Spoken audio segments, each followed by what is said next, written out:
नमस्कार दोस्तों, स्वागत है आपका आज के मुख्य समाचारों में। जी हां दोस्तों, आपको यहां पर देखने को मिलेंगी सुबह से लेकर शाम तक की तमाम बड़ी खबरें मुख्य समाचार ब्रेकिंग न्यूज अपडेट्स के रूप में। तो चलिए दोस्तों, जान लेते हैं आज की पहली खबर।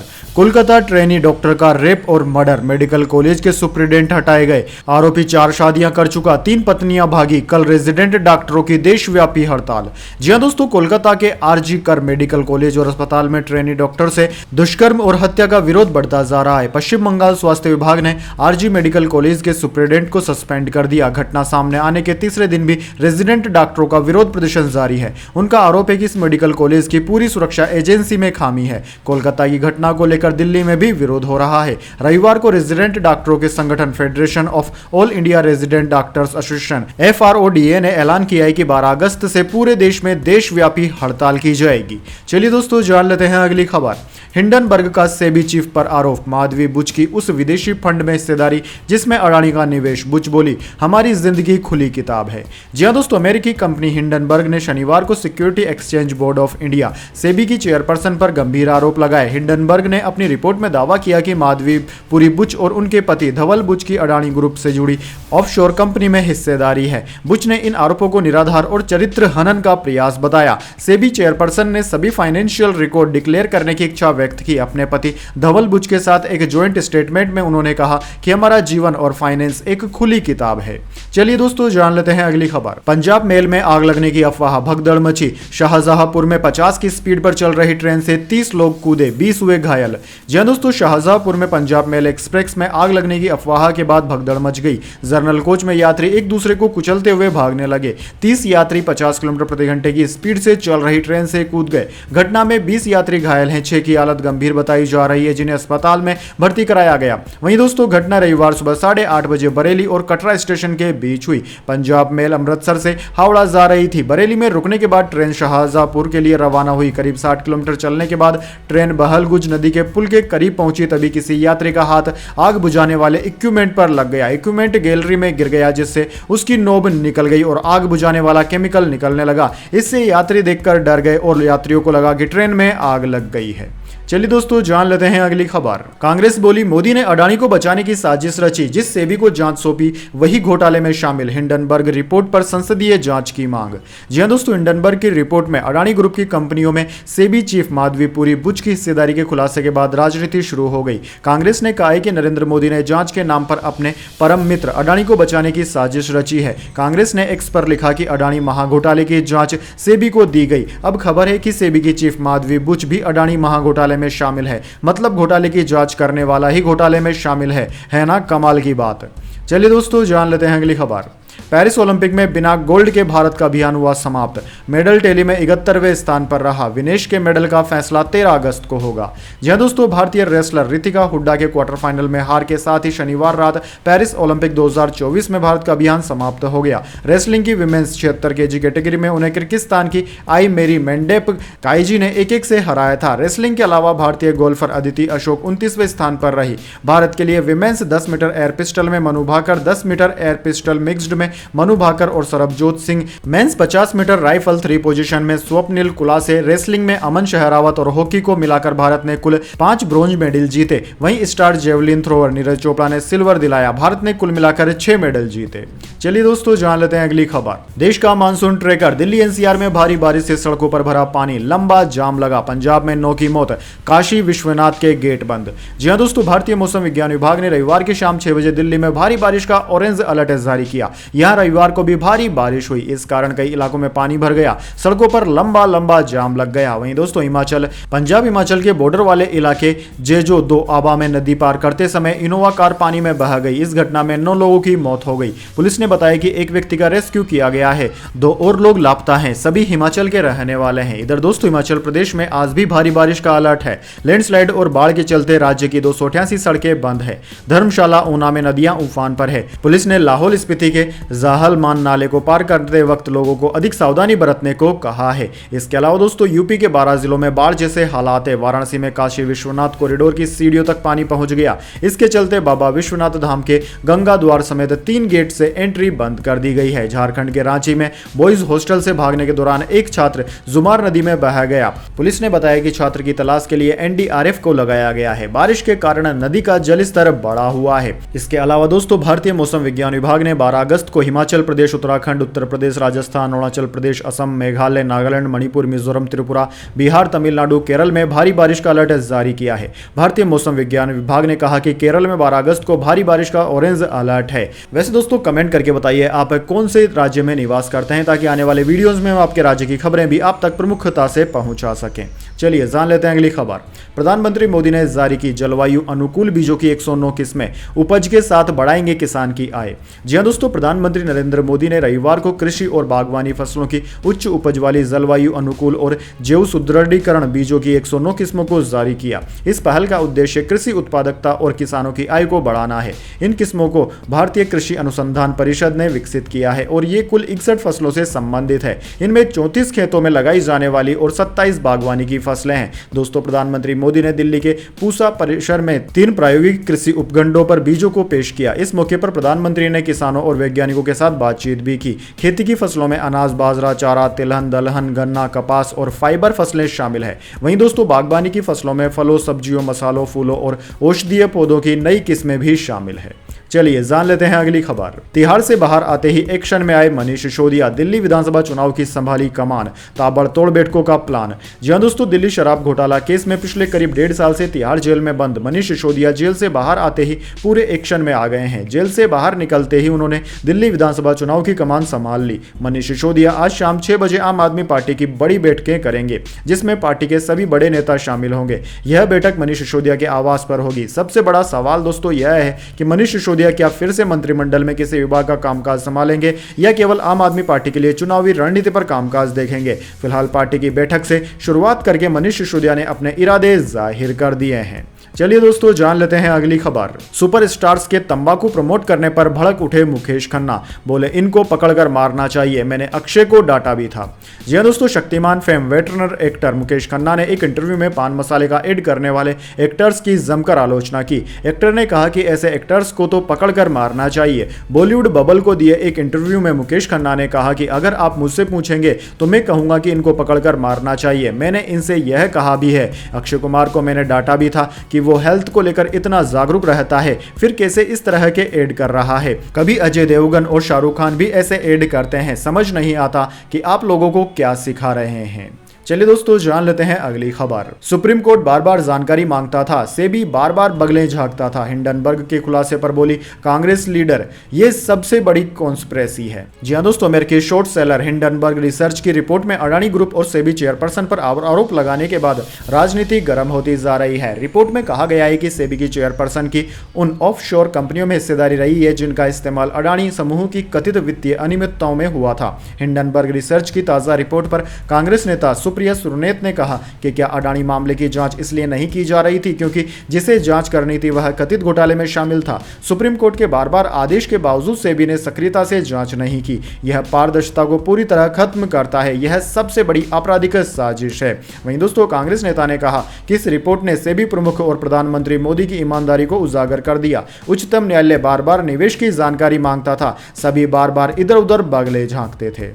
चलिए दोस्तों जान लेते हैं अगली खबर। मणिपुर के कांगपोकपी जिले में बम ब्लास्ट, पूर्व विधायक की पत्नी की मौत। टेक्नोपाल में गोलीबारी में एक उग्रवादी और 4 वॉलंटियर्स की भी हुई मौत। जी हां दोस्तों, मणिपुर के कांगपोकली जिले में शनिवार को हुए बम ब्लास्ट में एक पूर्व विधायक की पत्नी की मौत हो गई। पुलिस ने बताया कि घटना सेखुल के पूर्व विधायक यमथोंग हाओपिंग के घर के पास हुई। हादसे में घायल पूर्व विधायक की पत्नी सपमा चारूवाला की अस्पताल में मौत हो गई। बम किसने लगाया इस बात का पता नहीं चल सका। पुलिस मामले की जांच कर रही है। चलिए जान लेते हैं अगली खबर। गुना में एविएशन एकेडमी का 2 सीटर एयरक्राफ्ट हुआ क्रैश। टेस्ट फ्लाइट के लिए उड़ान भरी थी, दोनों पायलट घायल, इंजन फेल होने की आशंका। जी हां दोस्तों, गुना एयर स्ट्रिप पर 2 सीटर एयरक्राफ्ट 152 दुर्घटनाग्रस्त हो गया। यह रविवार 11 अगस्त को दोपहर करीब 1 बजे टेस्ट फ्लाइट के लिए उड़ा था। करीब 40 मिनट उड़ने के बाद एयरक्राफ्ट परिसर में ही क्रैश हो गया। आशंका है कि हादसा इंजन फेल होने की वजह से हुआ। कैप्टन वी चंद्र ठाकुर और पायलट नागेश कुमार घायल हैं। मौके पर कैंट पुलिस सहित अकेडमी के अधिकारी भी मौजूद हैं। चलिए दोस्तों जान लेते हैं अगली खबर। अब वो करेगी बसपा जो कभी नहीं किया। मायावती के फैसले से हिल गई पार्टियां, बोली प्रतिष्ठा पर आ गई है बात। जी हाँ दोस्तों, बहुजन समाजवादी पार्टी बसपा अब बड़ा कदम उठाने जा रही है। पार्टी ने अब तक जो भी नहीं किया वह करने वाली है। बसपा चीफ मायावती ने ऐलान किया कि वह यूपी में 10 विधानसभा सीटों पर होने वाले उपचुनाव में उम्मीदवार उतारेगी। दोस्तों आपको बता दें, बसपा हमेशा उपचुनाव से दूर रही है, लेकिन इस बार बसपा नेता मायावती ने कहा कि प्रतिष्ठा का प्रश्न बन गया है। उन्होंने रविवार को ऐलान किया कि निकट भविष्य में राज्य की 10 रिक्त विधानसभा सीटों पर होने वाले उपचुनाव में उनकी पार्टी अपने उम्मीदवार उतारेगी और पूरे दमखम से चुनाव लड़ेगी। चलिए दोस्तों जान लेते हैं अगली खबर। एनसीपी सांसद सुप्रिया सुले का फोन हुआ हैक, पोस्ट कर लोगों से की यह अपील। जी हां दोस्तों, एनसीपी शरद पवार गुट सांसद सुप्रिया सुले का फोन और व्हाट्सएप हैक हो गया है। इसकी जानकारी सांसद ने खुद एक्स पोस्ट के जरिए दी। उन्होंने लिखा कि मेरा फोन और व्हाट्सएप हैक कर लिए गए हैं, मुझे कॉल या मैसेज नहीं करें, मैं मदद के लिए पुलिस के संपर्क में हूं। जानकारी के अनुसार पुलिस ने उनकी ऑनलाइन शिकायत दर्ज कर ली है। चलिए दोस्तों जान लेते हैं अगली खबर। केजरीवाल का बंगला रेनोवेट करने वाले 3 इंजीनियर हुए सस्पेंड। आरोप मॉडिफिकेशन के नाम पर नियमों का उल्लंघन किया, लागत बढ़ाकर दिखाई। जी हां दोस्तों, सेंट्रल पब्लिक वर्क्स डिपार्टमेंट ने 3 इंजीनियरों को सस्पेंड कर दिया है। इन पर दिल्ली के मुख्यमंत्री अरविंद केजरीवाल के आधिकारिक आवास के रिनोवेशन में हुई कथित अनियमितताओं में शामिल होने का आरोप लगा है। इन इंजीनियर्स ने 4 और लोगों के साथ मिलकर केजरीवाल के कहने पर मॉडिफिकेशन के नाम पर कई नियमों का उल्लंघन किया और सामान की लागत भी बढ़ा चढ़ाकर बताई। इन इंजीनियरों का नाम प्रदीप कुमार परमार, अभिषेक राज और अशोक कुमार राजदेव है। केजरीवाल का बंगला रेनोवेट करने में इन तीनों की भूमिका सबसे ज्यादा थी। इनका साथ देने वाले 4 लोगों को भी सस्पेंड कर दिया गया है। मामले की जांच पहले से ही सीबीआई कर रही है। चलिए दोस्तों जान लेते हैं अगली खबर। पूजा खेड़कर बोली, पुणे कलेक्टर ने मुझे अपमानित किया, एसीएस को पत्र में लिखा, मीडिया ट्रायल के कारण मेरी छवि घमंडी अधिकारी की बनी। जी हां दोस्तों, पूर्व ट्रेनी आईएएस ऑफिसर पूजा खेड़कर का एक पत्र रविवार को सामने आया, जो उन्होंने महाराष्ट्र के additional chief secretary ACS Nitin Kandre को 11 जुलाई को लिखा था। उन्होंने लिखा कि पुणे कलेक्टर सुहास दिवासे ने मुझे आईएएस ट्रेनिंग के पहले दिन ही अपमानित किया था। पूजा ने पत्र में लिखा कि मीडिया कवरेज से मेरी छवि घमंडी अधिकारी की बन गई, इससे मुझे मानसिक आघात पहुंचा और मैं बेहद परेशान हूं। पुणे में ट्रेनिंग के दौरान सीनियर ऑफिसर के चैम्बर पर कब्जा करने के आरोप को लेकर पूजा ने लिखा कि एडिशनल कलेक्टर अजय मौर्य ने मुझे अपना चैम्बर दिया था। अजय मौर्य ने अपने कर्मचारियों को चैम्बर व्यवस्थित करने के लिए भी कहा था। कर्मचारियों ने मेरी जरूरतों के बारे में पूछा और स्टेशनरी आदि का इंतजाम भी किया। अगले दिन के बाद जब कलेक्टर सुहास दिवासे ऑफिस आए तो उन्हें किसी ने एडिशनल कलेक्टर के चैम्बर में मेरे बैठने की व्यवस्था के बारे में बताया, जिससे वे नाराज हो गए। चलिए दोस्तों जान लेते हैं इसके बाद अगली बड़ी खबर, लेकिन उससे पहले मेरी आपसे छोटी सी रिक्वेस्ट है, अगर दोस्तों आपको अभी तक हमारी न्यूज पसंद आई तो इसे एक छोटा सा लाइक जरूर दे दीजिए। चलिए जान लेते हैं अगली खबर। मिर्जापुर में चर्च पर चला बुलडोजर, अवैध निर्माण और धर्म परिवर्तन की मिली थी शिकायत। जी हां दोस्तों, मिर्जापुर में प्रशासन ने वन विभाग की जमीन पर अवैध तरीके से चर्च बनाकर पिछड़े आदिवासी इलाकों में धर्मांतरण का काम करने वालों के खिलाफ बड़ा एक्शन लिया है। अवैध चर्च को बुलडोजर से तोड़ दिया गया। पुलिस को अवैध तरीके से चर्च बनाकर धर्म परिवर्तन करवाने की शिकायत मिली थी। इस पर जांच के बाद कार्यवाही की गई। चलिए जान लेते हैं अगली खबर। शेख हसीना बोली, बांग्लादेशियों की जान बचाने के लिए इस्तीफा दिया, कहा अमेरिका को सेंट मार्टिन द्वीप दे देती तो सत्ता नहीं जाती, मैं बांग्लादेश लौटूंगी। जी हां दोस्तों, बांग्लादेश में प्रधानमंत्री पद से इस्तीफे के 6 दिन बाद शेख हसीना ने कहा कि अमेरिका को सेंट मार्टिन आइसलैंड न देने की वजह से उनकी सरकार गिराई गई। इकोनॉमिक टाइम्स के मुताबिक हसीना ने अपने करीबी सहयोगियों से कहा कि मैं कट्टरपंथियों की हिंसा में मरने वालों की संख्या को बढ़ने नहीं देना चाहती थी। वे छात्रों के शवों के जरिए सत्ता हासिल करना चाहते थे, लेकिन मैंने पद छोड़कर ऐसा नहीं होने दिया। हसीना ने कहा कि मैं सेंट मार्टिन द्वीप और बंगाल की खाड़ी को अमेरिकी कंट्रोल में देकर अपनी कुर्सी बचा सकती थी। मैं देशवासियों से अपील करती हूं कि कट्टरपंथियों के बहकावे में न आए। अल्लाह की कृपा से मैं बांग्लादेश जल्द लौटूंगी।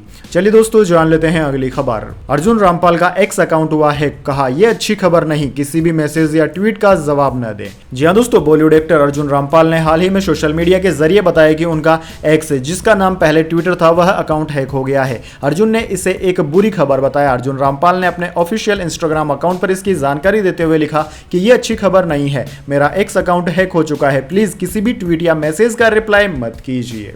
चलिए दोस्तों जान लेते हैं अगली खबर। बेंगलुरु में कॉफी शॉप के वॉशरूम में हिडन कैमरा मिला, डस्टबिन में छिपा कर रखा था, 2 घंटे से रिकॉर्डिंग हो रही थी, स्टाफ हुआ गिरफ्तार। जी हां दोस्तों, कर्नाटक के बेंगलुरु में एक कॉफी शॉप के वॉशरूम में हिडन कैमरा मिला है। इसे टॉयलेट सीट के ठीक सामने डस्टबिन में छिपा कर रखा गया था। इसमें 2 घंटे से रिकॉर्डिंग भी हो रही थी। घटना बेंगलुरु के BL रोड स्थित थर्ड वेव कॉफी आउटलेट की है। कैफे में मौजूद एक शख्स ने सोशल मीडिया पर घटना की जानकारी शेयर की। उन्होंने बताया कि फोन को डस्टबिन बैग के अंदर सावधानी से छिपाया गया था, जिसमें केवल कैमरा ही दिखाई दे रहा था। फोन लाइट मोड पर था, जिससे कॉल या मैसेज आने पर किसी तरह की आवाज न आए। चलिए दोस्तों जान लेते हैं अगली खबर। यूक्रेन ने रूस के कई गांवों पर कर लिया कब्जा, 11 टैंकों के साथ घुसे 1000 यूक्रेनी सैनिक, 76,000 लोगों ने घर छोड़े। जी हां दोस्तों, रूस और यूक्रेन के बीच 2.5 साल से जारी जंग के बीच अब यूक्रेन ने रूस में घुसकर हमले तेज कर दिए हैं। यूक्रेनी सेना रूस की सीमा के 10 किलोमीटर अंदर तक पहुंच गई। टास न्यूज एजेंसी के मुताबिक रूसी प्रांत कुर्स्क के गवर्नर एलेस्की स्मनोव ने बताया कि हमलों को देखते हुए 76,000 लोग घर छोड़कर जा चुके हैं। बीबीसी के मुताबिक यूक्रेन के 1000 से ज्यादा सैनिक, 20 बख्तरबंद गाड़ियां और 11 टैंक रूस में मौजूद हैं। उन्होंने कई गांवों पर कब्जा कर लिया। उनका अगला टारगेट सुदजा शहर बताया जा रहा है। रूस यूक्रेन जंग की शुरुआत के बाद से यूक्रेन की तरफ से यह अब तक का सबसे बड़ा पलटवार है। चलिए दोस्तों जान लेते हैं अगली खबर। बांग्लादेश के नए चीफ जस्टिस बने सैयद रेफत अहमद। ढाका में खाली पड़े ATM, प्रदर्शनकारी छात्रों पर लगे मुकदमे 3 दिन में खारिज होंगे। जी दोस्तों, सैयद रेफत अहमद बांग्लादेश के नए चीफ जस्टिस होंगे। शनिवार 10 अगस्त की देर रात 9 बजे इसका ऐलान किया गया। इससे पहले दोपहर को चीफ जस्टिस ओबेदुल हसन ने भी इस्तीफा दे दिया था। उनके इस्तीफे की मांग को लेकर प्रदर्शनकारी छात्रों ने शनिवार सुबह सुप्रीम कोर्ट को घेर लिया था। प्रदर्शनकारी बड़ी तादाद में वहां इकट्ठे हुए थे। छात्रों ने कहा कि अगर जजों ने इस्तीफा नहीं दिया तो हसीना की तरह उन्हें भी कुर्सी से खींचकर उतार देंगे। प्रदर्शनकारी छात्रों ने आरोप लगाए थे कि सुप्रीम कोर्ट के जज हसीना से मिले हुए हैं। पूर्व PM शेख हसीना ने 5 अगस्त को पद से इस्तीफा दिया था और देश छोड़कर भारत आ गई थी। चलिए दोस्तों जान लेते हैं अगली खबर। तेलंगाना के CM रेवंत रेड्डी ने पूरा किया चुनावी वादा, 70 लाख किसानों का कर्ज किया माफ। जी हां दोस्तों, तेलंगाना के रेवंत रेड्डी सरकार अपने चुनावी वादे के तहत 70 लाख किसानों का कर्ज माफ करेगी। इसकी शुरुआत उन्होंने कर दी है, जिसके तहत किसानों के खाते में 1 लाख रुपए तक की राशि जमा की जाएगी। दरअसल दोस्तों, तेलंगाना के मुख्यमंत्री रेवंत रेड्डी ने पहले ही घोषणा की थी कि किसानों के 2 लाख रुपए तक के कर्ज को 15 अगस्त तक माफ कर दिया जाएगा। राज्य में हुए विधानसभा चुनाव के दौरान पार्टी ने इस कर्ज माफी का वादा किया था, जिसे अब वो पूरा कर रही है। चलिए दोस्तों जान लेते हैं अगली खबर। ट्रेनी डॉक्टर के साथ दरिंदगी से सदमे में हूं, कोलकाता में रेप पर बोले सौरव गांगुली। जी हां दोस्तों, पश्चिम बंगाल की राजधानी कोलकाता में एक महिला ट्रेनी डॉक्टर से दरिंदगी और उसके बाद हत्या को लेकर अब पूर्व भारतीय क्रिकेट कप्तान सौरव गांगुली ने इस घटना की निंदा की है। एक कार्यक्रम के दौरान मीडिया से बात करते हुए गांगुली ने कहा कि एक बेटी के पिता होने के नाते वह इस घटना से बहुत सदमे में है। न्यूज एजेंसी के मुताबिक उन्होंने कहा कि पश्चिम बंगाल और भारत को सुरक्षित माना जाता है और किसी एक घटना के आधार पर पूरी व्यवस्था पर कोई निर्णय नहीं दिया जाना चाहिए। गांगुली ने कहा कि यह एक जघन्य घटना है, ऐसे अपराध के लिए कोई माफी नहीं हो सकती। उन्होंने कहा कि अधिकारियों को तत्काल कार्यवाही करनी चाहिए। चलिए दोस्तों जान लेते हैं अगली खबर। अंतर्राष्ट्रीय सीमा पर BSF का स्पेशल ऑपरेशन, पकड़े गए 11 बांग्लादेशी नागरिक। जी हां दोस्तों, BSF के जवानों ने पश्चिम बंगाल में ऑपरेशन अलर्ट के दौरान पिछले 24 घंटे में अंतर्राष्ट्रीय सीमा पर एक स्पेशल ऑपरेशन में 2 तस्करों को पकड़ा है और मवेशी और फेंसिडिल की बोतलें जब्त की है। इसके अलावा अन्य अभियानों में 11 बांग्लादेशी नागरिकों को भारत में घुसपैठ करते समय सीमा पर पकड़ा गया। पश्चिम बंगाल और त्रिपुरा बॉर्डर से 2 और मेघालय सीमा से 7 लोग पकड़े गए हैं। इनसे पूछताछ की जा रही है और आगे की कानूनी कार्रवाई के लिए इन्हें पुलिस को सौंप दिया जाएगा। बांग्लादेश में दोस्तों 5 अगस्त की हिंसा के बाद कई लोग सीमा पार कर भारत में घुसने का प्रयास कर रहे हैं। चीन को खुश करने के लिए लिया था पंगा, 10 माह में ठिकाने लगी अक्कल, सिविर से एयरपोर्ट तक हर चीज बना रहा भारत।